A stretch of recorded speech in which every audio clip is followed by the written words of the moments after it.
Hi. Hello. Welcome to comedy masters. Thank you. എന്ത് ചെയ്യുന്നു? ഓഹരി മാർക്കറ്റിന്റെ ബിസിനസ്സാണ്. Oh okay. ഇന്ന് നമുക്ക് ആക്ച്വലി നമ്മുടെ ബിഗിനിങ്ങിൽ കുറച്ച് കച്ചവടക്കാരുണ്ടായിരുന്നു. അവരുടെ അത്രയും വരുമോ എന്നുള്ള കാര്യത്തിൽ എനിക്ക് സംശയമുണ്ട്.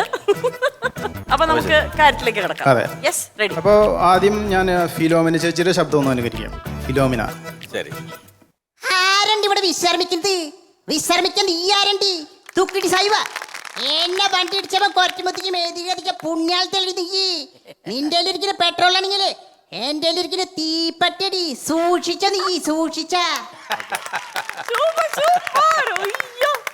കലക്കി. അടുത്ത ഒരു പഴയകാല നടനാണ് ആലമൂടൻ. ഓ എന്തൊരു തണുപ്പാ, വല്ലാത്ത തണുപ്പാ. സുഭാഷിണി, നിനക്ക് തണുക്കുന്നുണ്ടോടി? 2 രൂപ ഉണ്ടായിരുന്നെങ്കിൽ ഇറക്കത്തെ തങ്കമ്മയുടെ അവിടെ പോയി ഒരു ബീഡി വാങ്ങാമായിരുന്നു. ഓ എന്തൊരു തണുപ്പാ. സൂപ്പർ. അപ്പൊ അടുത്തത് ഞാൻ ഈ 10 വിരലുണ്ടല്ലോ നമുക്ക്, ഈ 10 വിരലിന്റെ ഇടയിലുള്ള ചില സൗണ്ടുകളാണ്. ഈ വിരൽ ഉപയോഗിച്ച് നമുക്ക് കുയിലിന്റെ ശബ്ദം കേൾക്കാം.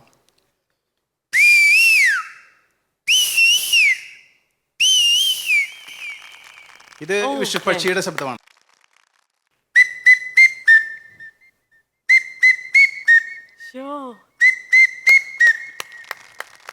ഈ വിരൽ ഉപയോഗിച്ചാൽ നമുക്ക് റഫറിമാരൊക്കെ ഉപയോഗിക്കുന്ന വിസിലിന്റെ ശബ്ദം.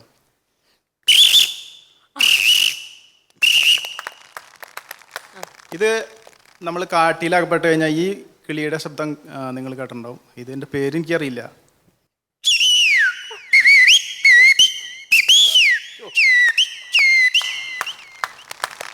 ഇത് ഉപയോഗിച്ച് നമുക്ക് കോളിംഗ് ബെല്ലിന്റെ ശബ്ദം കേൾക്കാം.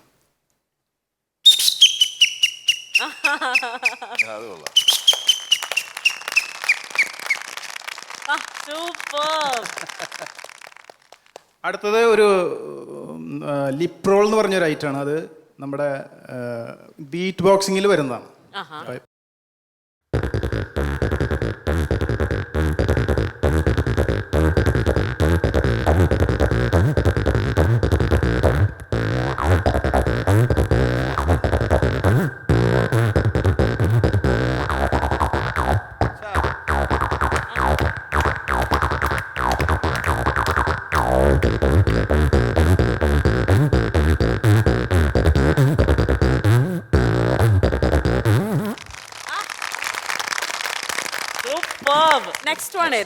നെക്സ്റ്റ് വൺ ഒരു മുഗർശങ്കിന്റെ ഇതാണ്. മുഗർശങ്ക് കണ്ടിട്ടുണ്ടല്ലോ.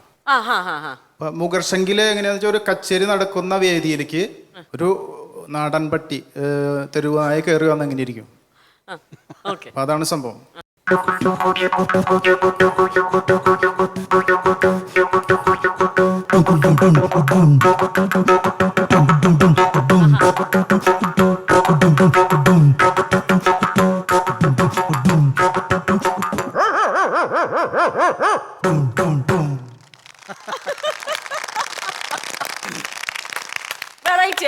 ബ്യൂട്ടിഫുൾ ആയിരുന്നു.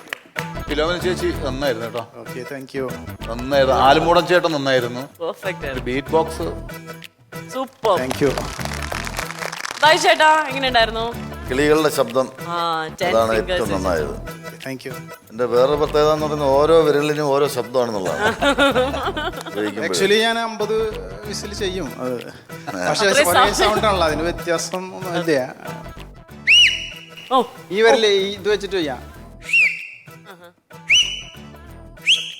ഇങ്ങനെ വെച്ചിട്ട് ചെയ്യാം. ഈ വിരലുകള് നമുക്ക് ചെയ്യാൻ പറ്റും. കോംബോയിലല്ലോ, കോംബോയില് ചെയ്യാൻ പറ്റും. എല്ലാത്തിനും ഒരു ഡിഫറെന്റ് ടോൺ വരുന്നുണ്ട്. ഓക്കെ, ഇത് ആക്ച്വലി കുറെ നാളിപ്പോ ഈ പറഞ്ഞ 5 വയസ്സ് മുതൽ ഓരോന്നും ഇങ്ങനെ ട്രൈ ചെയ്യുന്നതാണോ? പിന്നെ ഗോപി എന്താ വിചാരിച്ചത്? പ്രാക്ടീസ് ഒന്നുമില്ല, ഇന്ന് ഒന്ന് ചെയ്തു. അല്ല, ഈ 5 പ്രാക്ടീസ് ചെയ്താണോ? ഒന്നും അറിയാത്ത ഞാൻ എന്തെങ്കിലുമൊക്കെ ചോദിച്ചു ഇവിടെ നിന്ന് ജീവിച്ച് പൊക്കോട്ടെ പ്ലീസ്. അതൊക്കെ എങ്ങനെ ഉണ്ടായിരുന്നു? വളരെ മനോഹരമായിരുന്നു. കാരണം ഇതിനൊരു പ്രത്യേകത എനിക്ക് തോന്നിയെന്ന് അറിയോ, ഷിജിയെ നമ്മൾ കാണുന്നത് ഈ വേദിയിൽ ആദ്യമായിട്ട് ഇത്രയും പേരുടെ മുമ്പിൽ ആ ഒരു ഇംപ്രഷൻ എന്ന് പറയുമ്പോൾ ആർട്ടിസ്റ്റ് ആണെന്ന് തെളിയിക്കാനുള്ള ഇംപ്രഷൻ കിട്ടുന്നത് ഏറ്റവും നന്നായിട്ട് മനോഹരമായിട്ട് അവതരിപ്പിക്കാൻ കഴിയുന്ന ഒരു ഐറ്റം കൊണ്ട് നമ്മൾ ലോഞ്ച് ചെയ്യാന്ന് പറയുന്നത്. ടെക്നിക്ക് എനിക്കറിയാം. ആ ടെക്നിക്ക് ഇരിങ്ങാല അത് എനിക്കൊരു സ്റ്റാർട്ടിങ് കിട്ടണമെങ്കിൽ ഞാൻ ഏത് വേദിയിലും പോയാലും ആദ്യം ചെയ്ത് ഫിലമിന് ചേച്ചിയുടെ ശബ്ദം. അല്ല ഇരിങ്ങാലക്കുടയില് ജീവിക്കുന്ന ചേട്ടന് ആ ടെക്നിക്ക് അറിയില്ലെങ്കിൽ കാരണം ഇനി അഥവാ അറിയില്ലെങ്കിൽ ഇന്നസെന്റ് എന്നോട് ചോദിച്ചാൽ എല്ലാ ടെക്നിക്ക് അറിയാവുന്ന ആൾക്കാരാണ്. കാണികളെ കയ്യിൽ എടുക്കാൻ നല്ലോണം അറിയുന്ന ആളാണ്. Thank you so much.